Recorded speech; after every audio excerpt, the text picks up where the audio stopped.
Welcome back to Squawk Box. As you might expect, with millions of Americans staying home, TV viewing is way up. But the coronavirus is also hitting the ad spending world pretty hard and putting the media industry in a tough spot. Julia Boorstin joins us now with more on that. Julia.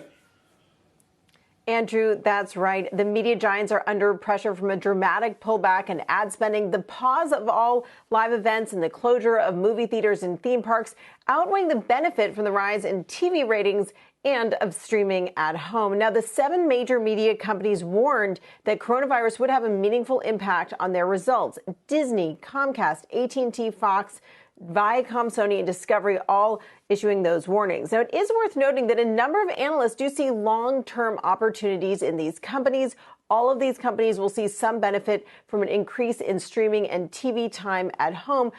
And primetime TV viewing increased about 10% the week of March 16th from the prior week. But these companies are also suffering from the loss of box office revenue, as well as advertisers, many of them pausing their spending. Now, Netflix, on the other hand, is benefiting from people hunkering down at home dramatically. Now, Nielsen reporting that streaming increased 22% the week of March 16th from the prior week.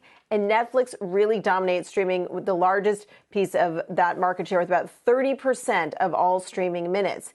Now, perhaps hurt the most in the media space, though, is the live event business, which is, of course, right now non-existent. And then there are the theater companies, which are fully shuttered right now. Now, the news publishing industry is also feeling a pinch with major categories, major advertising categories such as travel disappearing, and brands also being concerned about putting their ads next to coronavirus content. Now, we've seen a number of publishers such as Gannett doing layoffs and even limiting the number of days that they're publishing their papers. Guys, back over to you.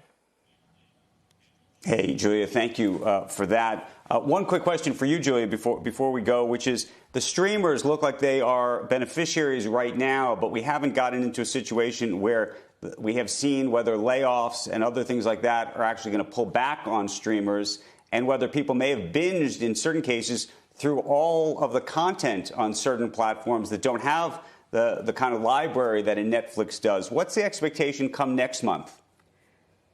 Well, look, it's really interesting, Andrew, because, of course, we also have the launch of a bunch of new services. In April, we're going to have the launch of Quibi, which is short-form content that was intended for people to watch on the go. Now one might argue that what you really want is really long-form content because people are at home. Then you have the launch of HBO Max in May, which is scheduled for May, and as well as the rollout of Peacock. That's the NBC Universal service that's supposed to be fully rolled out by this summer. So it'll be interesting to see whether these new services, which will have free trial periods, seem particularly appealing because they'll have new content that people haven't seen for a while.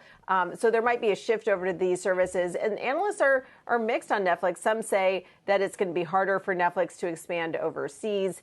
But maybe people think that, $15 a month is or $13 a month for their standard packages is worth it. But I think it will be really interesting to see as these companies, these media companies, have to worry about producing additional content. Right. It depends really on how long the coronavirus lasts in terms of the impact on shutting down all production, which is what has happened right now.